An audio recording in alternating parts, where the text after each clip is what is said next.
ഡൽഹി തെരഞ്ഞെടുപ്പ് റിസൾട്ട് പുറത്തു വരാൻ ഇനി ഏതാനും മണിക്കൂറുകൾ മാത്രം ബാക്കി നിൽക്കുമ്പോൾ രാഹുൽ ഗാന്ധി നടത്തിയ പത്രസമ്മേളനമാണിപ്പോൾ ചർച്ചയാകുന്നത്. ഒട്ടനവധി ചോദ്യങ്ങളാണ് മഹാരാഷ്ട്രയെ സംബന്ധിച്ച് രാഹുൽ ഗാന്ധി ചോദിച്ചത്. അതിൽ പ്രധാനപ്പെട്ട മറ്റൊരു സംഭവം രാഹുൽ ഗാന്ധിക്കൊപ്പം സുപ്രിയ സുലെ കൂടി ഉണ്ടായിരുന്നു എന്നതാണ്.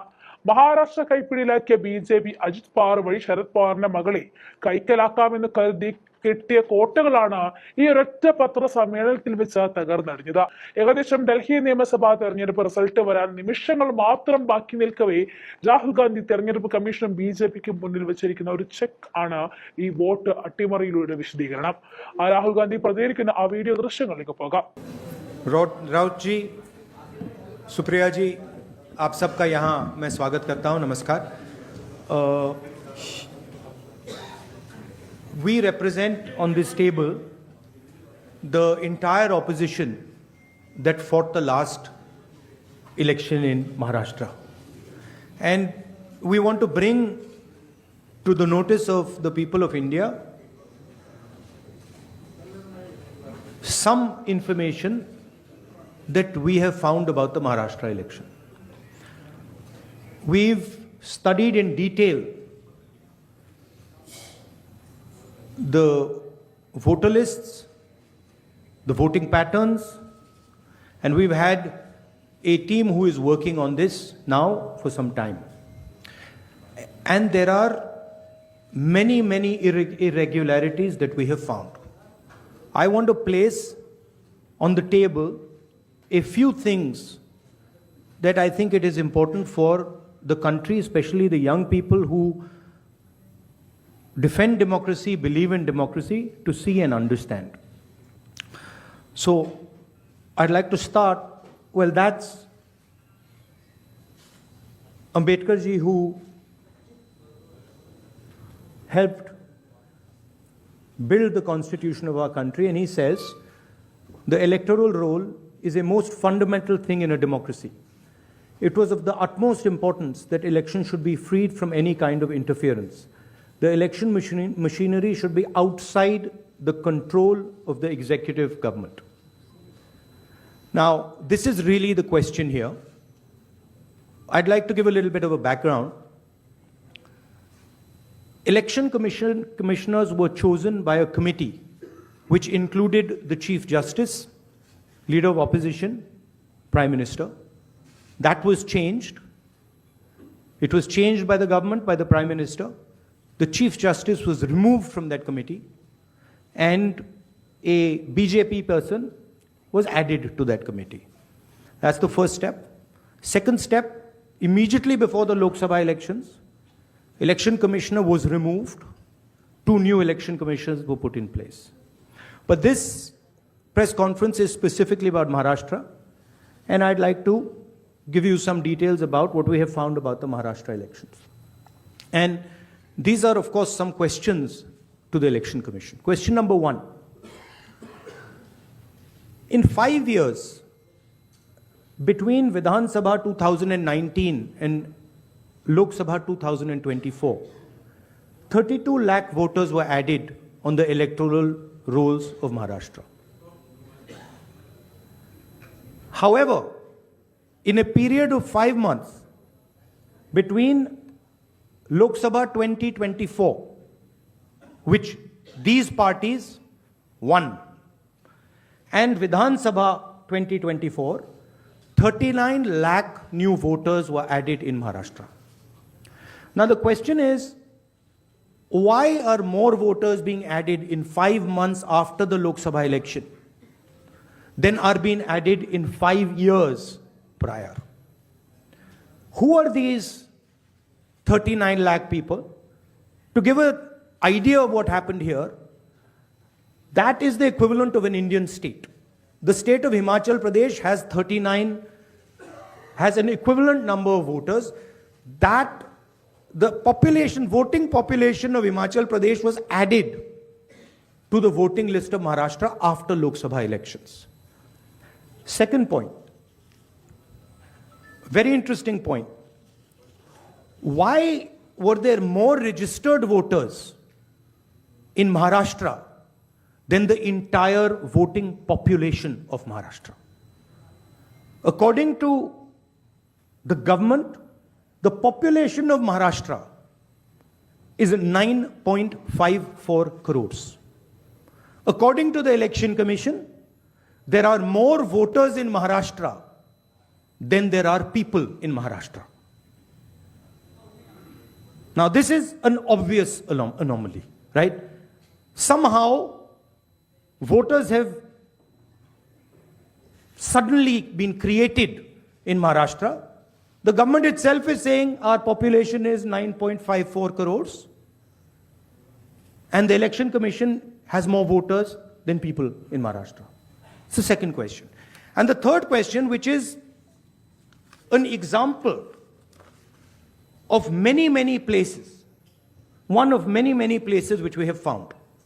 The thing to understand is the number of voters who voted for these three parties has not reduced between Lok Sabha and Vidhan Sabha. We have got the same amount of votes. And here is an example. So the Congress vote in Lok Sabha 2024 is 1.36 lakh votes. In Vidhan Sabha, we get 1.34 lakhs, very close. 35,000 new voters are added. And BJP in Lok Sabha gets 1.9 lakh votes. And then in Vidhan Sabha, they get 1.75 lakh votes. And most of those voters that provided the BJP with their victory come from those 35,000 new voters who have been added. And this is not the case in only one constituency. It is the case in multiple constituencies. It is the case in Shiv Sena constituencies, Congress constituencies, NCP constituencies. Now, these are fundamental questions. And we have been saying to the Election Commission that we are finding anomalies. We need the voter list, names, addresses of the voters of Maharashtra. We need, yes, with photographs. We need the voter list of the Lok Sabha election. We need the voter list of the Vidhan Sabha election. Because we want to understand exactly who these new additional voters are. There is another factor in this, which we have also found, which we want to understand. There are many, many, many voters that have been deleted. Voters who are in one booth who have been transferred to another booth. Most of these voters come from Dalit communities, tribal communities, minority communities, right? So we want to understand this. And we have made repeated requests to the Election Commission. They have not answered us. The leader of the opposition has said this in Parliament House. The Election Commission has not responded. Now, the only reason they would not respond is that there is something wrong with what they have done. I am not making any accusations. I am presenting data here clearly. And I'm asking the Election Commission again. The three major opposition parties of Maharashtra are asking you for the voter list of Lok Sabha and the voter list of Vidhan Sabha elections. It is your duty to provide transparency in the election. It is not our responsibility to provide transparency in the election. So it is important that now, after repeated requests from the entire opposition here, that the Election Commission hands over the voter list so we can take our investigation to its logical conclusion. I'd like to just say this in Hindi as well. Sorry. Parliament house में मैंने अपने भाषण में कहा कि महाराष्ट्र के चुनाव में हमारी एनालिसिस के बाद वोटर लिस्ट पे कोई सवाल उठे हैं. मैं आज हिंदुस्तान के युवाओं को यह डेटा दिखाना चाहता हूं. सबसे पहला सवाल, 5 साल में जितने वोटर लिस्ट में ऐड किए गए थे, उससे ज्यादा वोटर महाराष्ट्र में 5 महीनों में ऐड हुए हैं। 32 लाख वोटर्स विधानसभा 2019 एंड 2024 के बीच में। 39 लाख वोटर्स, मतलब हिमाचल का जो पॉपुलेशन है वो ऐड कर दिया लोकसभा 2024 एंड विधानसभा 2024 के बीच में। यह पहला सवाल है। ये जो एडिशनल वोटर्स ऐड किए हैं, ये हैं कौन, ये कहां थे और ये कहां से आए? पहला सवाल। दूसरा सवाल, बहुत महत्वपूर्ण सवाल, महाराष्ट्र का पॉपुलेशन सरकार के मुताबिक, महाराष्ट्र का अडल्ट पॉपुलेशन सरकार के मुताबिक 9.54 करोड़। महाराष्ट्र का adult population 9.54 crore. Election commission के मुताबिक महाराष्ट्र में 9.7 करोड़ वोटर्स हैं। इसका मतलब इलेक्शन कमीशन कह रहा है, देश की जनता को कह रहा है, देश के युवाओं को कह रहा है कि महाराष्ट्र में एडल्ट पॉपुलेशन से ज्यादा वोटर्स हैं। यह कैसे हो सकता है? तीसरा सवाल, यह एक उदाहरण है, कामठी विधानसभा। यहां पे कांग्रेस पार्टी को लोकसभा में 1.36 लाख वोट मिला है। विधानसभा में तकरीबन उतना ही वोट हमें मिला, 1.34 लाख। यह चुनाव हम जीते, लोकसभा वाला। लोकसभा के चुनाव में बीजेपी को 1.19 लाख वोट मिलता है। इस कंस्टिट्यूएंसी में 35,000 नए वोटर्स ऐड होते हैं और वो 35,000 के 35,000 वोटर सीधे बीजेपी के खाते में जाते हैं और बीजेपी चुनाव जीतती है। यह एक उदाहरण है, ऐसे महाराष्ट्र में अनेक उदाहरण हैं। हमारी कंस्टिट्यूएंसीज में, एनसीपी की कंस्टिट्यूएंसीज में, शिवसेना की कंस्टिट्यूएंसीज में हमारा वोट महाराष्ट्र में कम नहीं हुआ है, बीजेपी का वोट ज्यादा हुआ है। ये वोटर्स कहां ऐड हुए हैं? जहां पे बीजेपी की स्ट्राइक रेट 90+% है। हिस्ट्री में 90% स्ट्राइक रेट नहीं रही है। तो यह मैं देश की जनता को कहना चाहता था। अब हमने इलेक्शन कमीशन को एक बार नहीं, 2 बार नहीं, 3, 4, 5 बार बोला है कि देखिए हम आरोप नहीं लगा रहे हैं, लगाना चाहिए मगर हम लगा नहीं रहे हैं। हम आपसे सिर्फ महाराष्ट्र की वोटर लिस्ट मांग रहे हैं, लोकसभा की final voter list, name, address, photograph. Vidhan Sabha की final voter list, name, address, photograph. आप ये लिस्ट हमें नहीं दे रहे हो। ट्रांसपेरेंसी लाना आपका काम है। तीनों राजनीतिक पार्टियां, विपक्ष की पार्टियां महाराष्ट्र की, पब्लिकली आपसे सवाल पूछ रही हैं। मैंने पार्लियामेंट में बोला, हमारे सब नेताओं ने बोला है, इलेक्शन कमीशन हमें लिस्ट नहीं दे रही।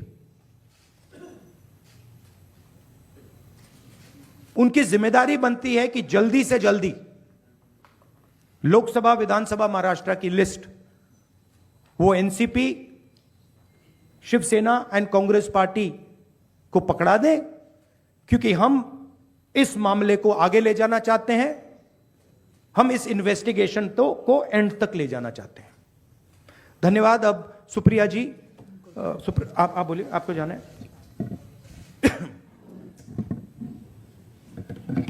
हेलो।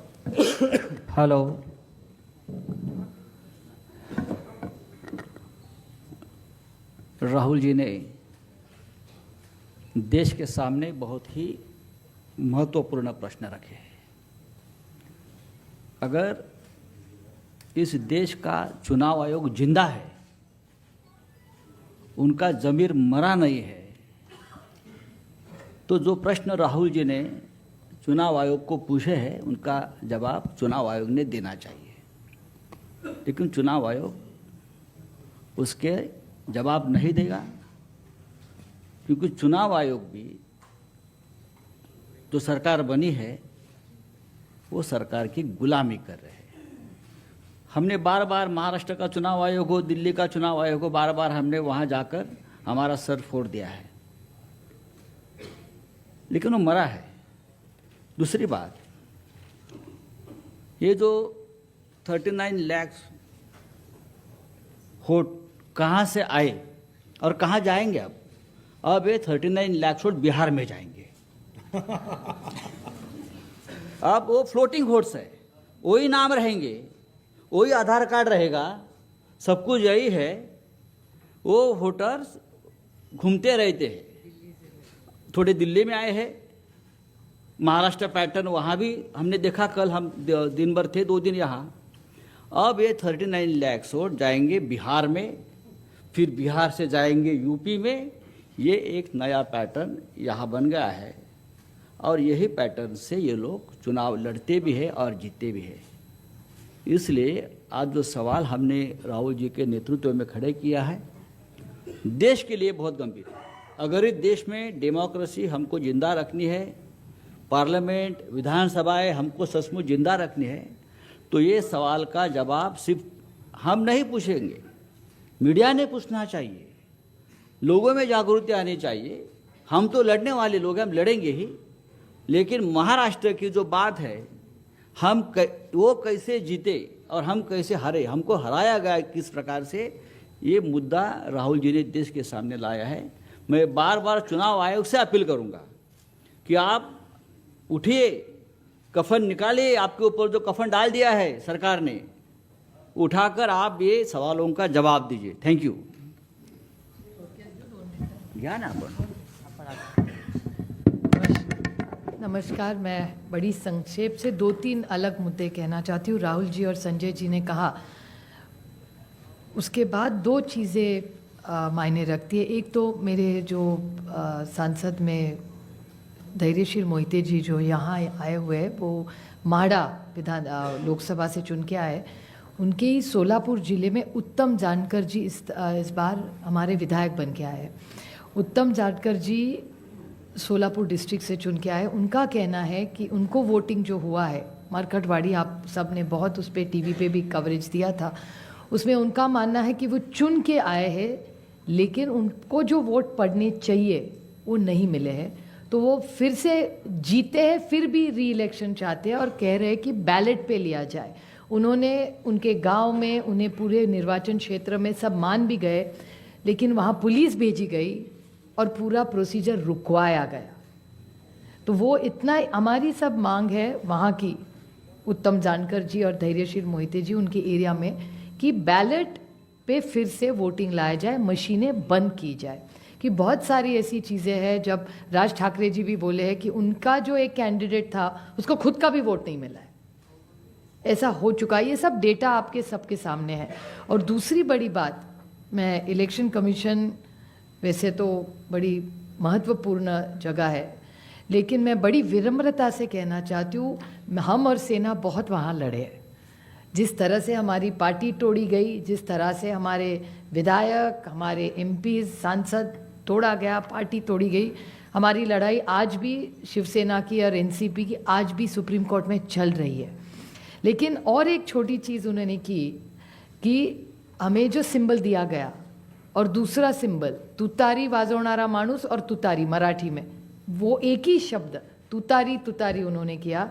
और इसी सरकार के एक बड़े मंत्री है आज सरकार में, उन्होंने कहा था, जो आप सब ने मराठी चैनल्स ने दिखाया था, कि सातारा की सीट एनसीपी हार गई क्योंकि ये ट्रम्पेट और तुतारी थी, नहीं तो बीजेपी का वो सांसद हार जाता। ये सिर्फ मैं नहीं कह रही हूँ, इस सरकार के एक बड़े नेता कह रहे, जो मराठी चैनलों ने दिखाया, आज सरकार में है महाराष्ट्र में। और हम सब ने जब विधानसभा में मांग की कि आप तुतारी हटा दीजिए, बड़ा कन्फ्यूजन हो रहा है, हमारी 11 सीटें ऐसी है, इस कन्फ्यूजन में हम हार गए। तो हमारी विनती थी कि आप ये तुतारी हटाइए, तो बोले तुतारी हम ये सिंबल नहीं, हमने डेटा दिखाया कि कन्फ्यूजन हो रहा है ये सिंबल के कन्फ्यूजन में। फिर उन्होंने ट्रम्पेट नाम बदल लिया, लेकिन तुतारी वो रखी वैसे, क्योंकि जब बाहर वो जाता था वो देख रहा था तुतारी बाजूला नमारुस तुतारी, हम उस तरह उसी कारण हम सातारा की सीट हारे, और ये भी सत्ता पक्ष मान रहा है, रिकॉर्ड पे उन्होंने कहा है। तो ये कैसे चलेगा? ये वोटर्स लिस्ट है, ये मल्टी फैक्टर अटैक है, ये सिंबल का इशू है, फिर पार्टियां तोड़ने का इशू है, ये वोटर्स लिस्ट का इशू है, और कभी कभी मशीन, लोग नाराज़ होते हैं जब हम मशीन के बारे में कहते हैं, लेकिन बहुत सारे ऐसे लोग हम सबको मिलने आते हैं। तो ये मल्टी प्रोंग अटैक हो रहा है, और अगर एक सशक्त लोकतंत्र रखना हो तो फेयर इलेक्शन तो होना ही है। हारने का कोई दुख नहीं है, जीते हारे जनता तय करती है। हम तो जीत के आए दोनों, धैर्यशील जी आए, बट बड़ी विनम्रता से हम कहना चाहते हैं कि इलेक्शन कमीशन ये फेयर होना चाहिए, इतनी हमारी मांग है। और जो हमें जो लोटस लिस्ट फोटो सब मांग रहे बस हमें दे दे, बाकी हम लोग क्या मांग रहे हैं? एक सशक्त लोकतंत्र में इलेक्शन कमीशन का रोल बहुत जिम्मेदारी का होता है। जिस संविधान के बारे में हम लड़ रहे हैं, राहुल जी बड़ी ताकत से उसके लिए लड़ रहे हैं, आप देख रहे हैं पार्लियामेंट में क्या हो रहा है। तो वो संविधान बचाना हो, देश बचाना हो, एक सशक्त लोकतंत्र के लिए महात्मा गांधी ने इतना बड़ा योगदान दिया, जवाहरलाल नेहरू ने देश को इतनी दिशा दी, इन सब के मान सम्मान उनका जो उन्होंने मेहनत करके हम सबको ये हक दिया है, वो पूरा फेयर होना ही चाहिए। और हमारी लड़ाई नहीं है, हम सिर्फ पारदर्शकता चाहते, बाकी हमारी कुछ मांग नहीं। धन्यवाद सुप्रिया जी। अब मैं, क्योंकि तीनों को जाना है तो कम सवाल लेंगे। एएनआई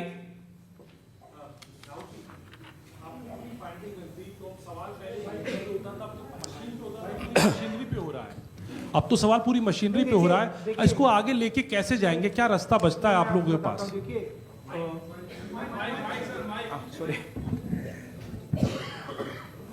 देखिए, दो चीजों के बीच में हमें फर्क क्लैरिटी से रखना है। एक है स्पेक्यूलेशन। स्पेक्यूलेशन कोई कह सकता है कि भैया मशीन में कोई प्रॉब्लम है, कोई दूसरी बातें कह सकती है, और दूसरा है फैक्ट। मैंने यहां स्पेक्यूलेशन नहीं रखा है, मैंने यहां फैक्ट रखा है। फैक्ट नंबर 1, हिमाचल जितने वोटर्स ऐड हुए हैं, कंस्टिट्युएंसीज में जहां ऐड हुए हैं वहां हमारा वोट एक है, बीजेपी का वोट बड़ा है। ऐड बीजेपी के कंस्टिट्युएंसीज में बीजेपी को जहां बीजेपी जीती है वहां ऐड हुए हैं। और फाइनल फैक्ट, महाराष्ट्र से पॉपुलेशन से ज्यादा इलेक्शन कमीशन कह रहा है कि वोटर्स है। These are not speculations, these are facts, and this is not our data, this is election commission data, these are election commission numbers। अब हम कह रहे हैं कि अनोमली तो फैक्चुअल अनोमली है, और अगर आप चाहेंगे मैं आपको लिस्ट दे दूंगा और कंस्टिट्युएंसीज जहां ये हो रहा है, जहां क्लियरली वोट ऐड हुए, हमारे अलायंस की वही वोट है, एडिशनल वोट से बीजेपी जीत रही है। 90+% strike rate. What is the exact strike rate? 90% strike rate. Okay? These are facts. Now, Election Commission is the final authority. We are asking them. You are not going to be able to explain to us how there are more voters in Maharashtra than the population of Maharashtra. You cannot explain it. So what you need to do is you need to give us now the voter lists so we can explain it. And I'm sure if they give us the voter list, we will have another press conference here where the answers to these questions will be available to you. And so that is why we are asking the Election Commission again and again. Our party has asked, their party has asked, multiple people have asked, informally we have asked, formally we have asked, Every time the election commission says to us, ha, nothing happens. And my concern is the strategy is to delay and destroy. Right? So the answer is election commission needs to give us this data. We are the opposition. And they need to give us this data as soon as possible. Next step, frankly, what can it be? The next step is we go to the judicial system. Right? Also, we don't actually understand the main issue here. This is actually a small piece of the puzzle.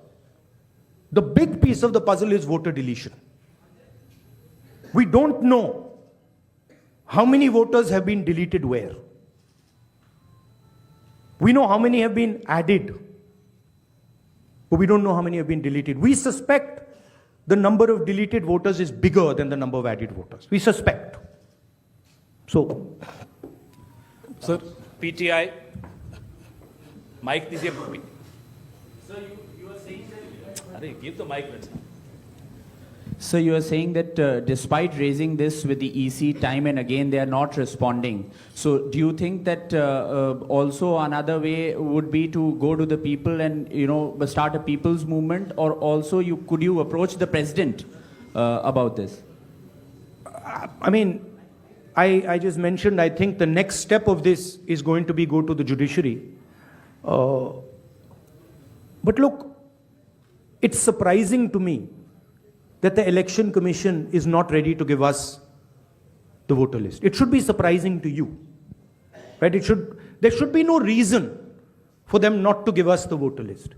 To me, the only reason possible for them not immediately giving us the voter lists of both these elections is that there's something wrong, and they know it, right? Sanjay Mishra ji.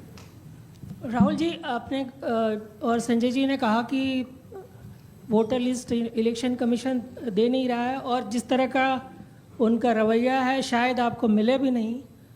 क्या आप लोगों के पास जो लोकसभा चुनाव के दौरान voter list मिली थी पार्टियों को, और विधानसभा चुनाव के दौरान जो पार्टियों को लिस्ट मिली थी, उस लिस्ट के आधार पर कहीं कोई कंक्लूजन पर आप हमें सेंट्रलाइज्ड लिस्ट नहीं मिलती है, हमें बिल्कुल डिसेंट्रलाइज्ड लिस्ट मिलती है.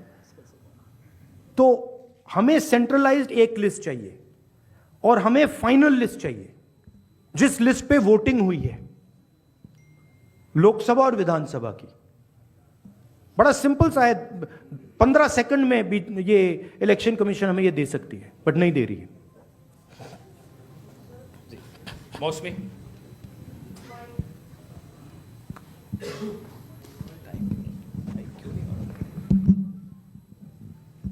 राहुल जी, ये जो आपने आंकड़े दिए थे कि लगभग 9 करोड़ 70 लाख 25,000 वोटर्स, 9 करोड़ 70 लाख वोटर्स हैं, वोटिंग पॉपुलेशन है, और जो अडल्ट पॉपुलेशन महाराष्ट्र की है वो 9 करोड़ 54 लाख है जी. तो ये जो सेंसस क्योंकि 2011 में हुआ है, क्या हम लोग को इसकी सोर्स पता चल सकता, और क्या वो प्रोजेक्टेड पॉपुलेशन है 5 साल की अंदाजन निकाली गई है? That is the Union Ministry of Health and Family Welfare data. Right? So that is normally क्या होता है, जितने वोटर्स होते हैं उतने वोट ऑलमोस्ट कभी नहीं करते हैं. नॉर्मली अगर आप किसी स्टेट में देखें तो 85%, 87% कर जाते हैं ऑफ टोटल वोटर्स. यहां पे आई थिंक 102% कर गए हैं. हाउ मच, कितना है ये? 102% कर गए हैं. तो it is not only that there are more voters than actual people, it is that the voting percentage is 102%. Right? The actual voting percentage of this should be 15% approximately. If you आप states को aggregate करो तो it should be 15% less than 9.54.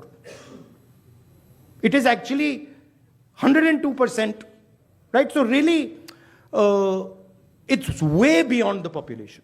जी, और दूसरी जिक्र आपने किया था कि सीईसी का सिलेक्शन जो हो रहा है. I think one question is enough. Let's not. नहीं. One last question, जैनेंद्र जी. राहुल जी आप चुनाव के बाद राहुल जी आप चुनाव के बाद वोटर लिस्ट मांग रहे हैं, लेकिन जैसे जो मुख्य चुनाव आयुक्त हैं उन्होंने भी जो पिछली प्रेस कॉन्फ्रेंस में कहा था कि ये तो हर साल जो मान्यता प्राप्त दल हैं उनको वोटर लिस्ट दी जाती है, चुनाव से पहले ठीक पहले जो फाइनल रोल होता है वो भी उम्मीदवारों को और पार्टियों को दिया जाता है। तो अगर दी जाती हैं तो फिर हमें दे क्यों नहीं रहे? हम मांग रहे हैं, अगर दी जाती हैं, if it is the norm to give it तो दे दो। वो तो चुनाव के पहले ही आप लोगों को दिया गया होगा क्या? नहीं, मैंने वो बोला आपको, वो डिसेंट्रलाइज तरीके से लिस्ट मिलती है। वो एक एमएलए को अगर लिस्ट निकालनी होती है तो उसे polling booth by polling booth by polling booth जाना पड़ता है। उससे उस डेटा से हम काम नहीं कर सकते, हमें सेंट्रलाइज डेटा चाहिए, पूरी स्टेट का डेटा, राइट? सर दिल्ली में जब नहीं, बट मान लो आप जो कह रहे हो सही है कि उन्होंने हमें लिस्ट दे रखी है, right? Fine, then why are they not just making it available to us? I'll add a small point. One second. Why are they not just making it available? हाँ देते हैं, आप मांग रहे हो, ले लो, वो दे क्यों नहीं रहे? Just one small point. नहीं, you were, हम साथ में थे अरविंद जी के साथ उस मांग में। और एक बात बताओ, महाराष्ट्र में जब हुआ था, अभी ऑनलाइन नाम बढ़ा सकते हैं आप। मेरे खुद के निर्वाचन क्षेत्र का मैं आपको उदाहरण दूं, मैं रोज मॉनिटर करती थी क्योंकि आजकल ऑनलाइन करके collector has the final authority. तो लास्ट 3 दिन जब हम पूरे चुनाव प्रचार में सारे बिजी थे, यहाँ नंबर बढ़े थे। हमसे कह रहे कि वो सही भी हो सकते हैं, लेकिन आजकल एक आधार कार्ड पे, अभी आप हमारे यहाँ लाडली बहन योजना में सारे गलत आधार कार्ड आ रहे हैं।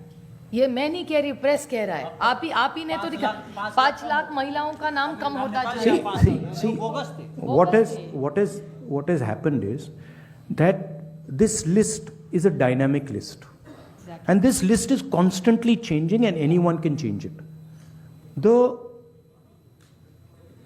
nice way to say it is that the Election Commission has lost control of the list. The bad way to say it is the Election Commission has manipulated the list. What is very clear is that the list in Maharashtra has gone wrong. There's no doubt about that. Because, please understand, a list which is bigger than the entire population, a list where the population of Himachal Pradesh is entering into Maharashtra, a list where all the additional voters are going in favor of the BJP. Look at that page. All of them have gone to the BJP. It's not that 50% have gone, 60% have gone. It's the same. 35,000, 40,000. All have gone. So something is wrong. And it is the responsibility of the Election Commission now to come clean on what has happened. Right? The answer is not, we gave you the list. We as opposition are asking you for the list now. The answer is, give us the list now. Don't tell us about what happened in the past. We want to know now. If you have no problem giving the list, you've already given it to us, okay, give it to us today. And give us the Lok Sabha one with names, pictures and addresses. Give us the Vidhan Sabha one with names, pictures and addresses. Because if you don't, there is a serious question now that is being asked about Indian democracy. Which means we are now heading towards the complete destruction of the Constitution. And we are in the business of protecting the Constitution. That is why I have put this here. And that is why I put Ambedkar ji. Ambedkar ji की photo मैंने यहाँ इसलिए लगाई है क्योंकि ने ऊपर लिखा है electoral roll is the most fundamental thing in a democracy. Election Commission उसकी रक्षा नहीं कर रही है. हम मांग रहे हैं ये फंडामेंटल चीज जो अंबेडकर जी ने कहा है ये हमें दीजिए, वो करेंगे नहीं देंगे आपको. That is the issue here. Thank you very much. Thank you जी. सर एक सर राहुल जी एक सवाल है. राहुल जी ठीक है.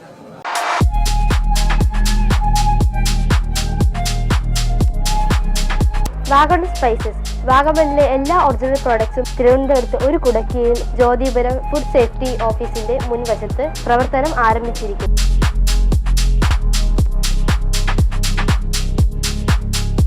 കശുവണ്ടി, കുരുമുളക്, ഗ്രാമ്പു, ഏലക്ക, പട്ട, കാഷ്യൂനട്ട്, നട്ട്സ്, ആൽമണ്ട് എന്നിവയെല്ലാം ഇവിടെ ലഭ്യമാണ്.